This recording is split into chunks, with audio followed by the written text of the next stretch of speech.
Trois femmes achètent des aromates avant de se rendre à la tombe de Jésus pour l'embaumer. C'est la mort et le désespoir qui les habitent.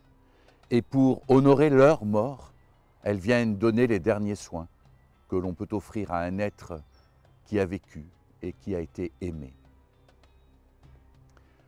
Désespoir et mort semblent aujourd'hui triompher.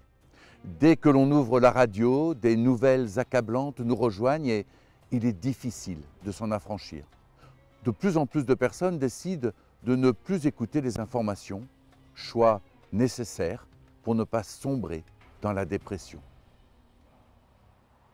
Mais est-ce que ne plus affronter la réalité n'est pas simplement faire l'autruche?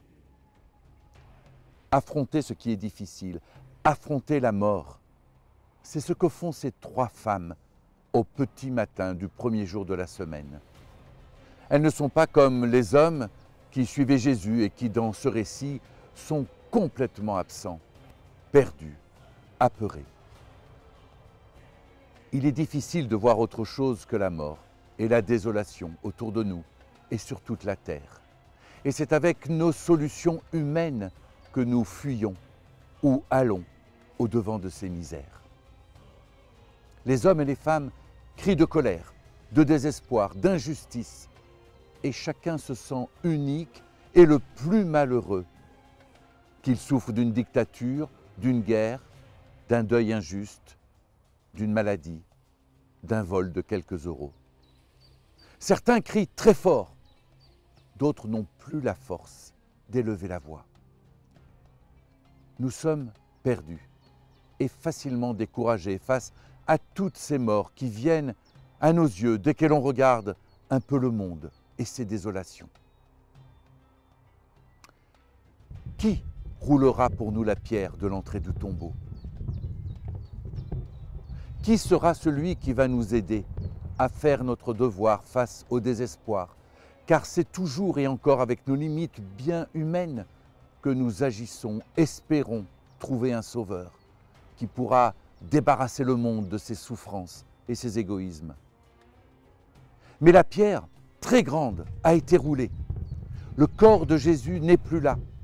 Le crucifié s'est réveillé. Il n'est pas ici. Il vous précède en Galilée. Et voilà les femmes qui s'enfuient en tremblant de peur. Qui peut leur en vouloir? Nous savons aujourd'hui que Jésus, le Christ, a triomphé de la mort. Il est ressuscité. Les souffrances sur la terre sont toujours bien présentes et font peur. Mais le tombeau est vide.